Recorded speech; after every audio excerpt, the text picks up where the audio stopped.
पहलगाम हमले के बाद ऑपरेशन सिंदूर की पृष्ठभूमि में आतंकवाद से निपटने के लिए भारत के संकल्प को सामने रखने के लिए अलग अलग देशों में सर्वदलीय प्रतिनिधि मंडल भेजने की तैयारी लगभग पूरी हो गई है। उद्धव ठाकरे की पार्टी शिवसेना से प्रियंका चतुर्वेदी डेलीगेशन का हिस्सा होंगी। केंद्रीय मंत्री किरेन रिजिजू ने शिवसेना के प्रमुख उद्धव ठाकरे से बात भी की। इस बीच उद्धव ठाकरे की पार्टी ने अलग अलग देशों का दौरा करने वाले भारतीय प्रतिनिधि मंडल और शिवसेना की भागीदारी के संबंध में सोशल मीडिया प्लेटफॉर्म पर लिखा। इस प्रतिनिधि मंडल के संबंध में केंद्रीय मंत्री किरेन रिजिजू ने कल पार्टी अध्यक्ष उद्धव ठाकरे जी से फोन पर बात की। यह प्रतिनिधि मंडल आतंकवाद के खिलाफ भारत के बारे में, राजनीति के बारे में नहीं और इस बात का भरोसा दिलाए जाने पर हमने सरकार को भी विश्वास दिलाया कि हम इस प्रतिनिधि मंडल के माध्यम से अपने देश के लिए जो सही है और जो जरूरी है वह करेंगे।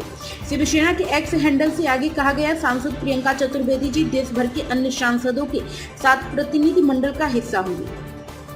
पहलगाम हमले के तुरंत बाद सभी राजनीतिक दलों ने आतंकवाद, विशेष रूप से पाकिस्तान आधारित आतंकवाद के खिलाफ लड़ाई और उनके बुनियादी ढांचों और ठिकानों को नष्ट करने में प्रधानमंत्री को समर्थन व्यक्त किया है।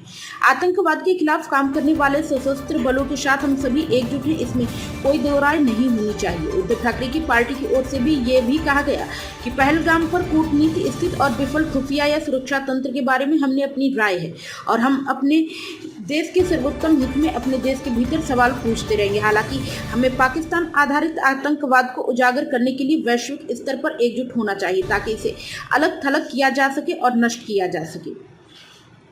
उद्धव गुट की शिवसेना की ओर से यह भी कहा गया कि हमने इस पर आवाज उठाने और पहलगाम से लेकर ऑपरेशन सिंदूर तक पर चर्चा करने के लिए जल्द से जल्द प्रधानमंत्री की अध्यक्षता में एक सर्वदलीय बैठक बुलाने की भी मांग की है। हम आतंकवाद के खिलाफ अपनी लड़ाई में एकजुट हैं।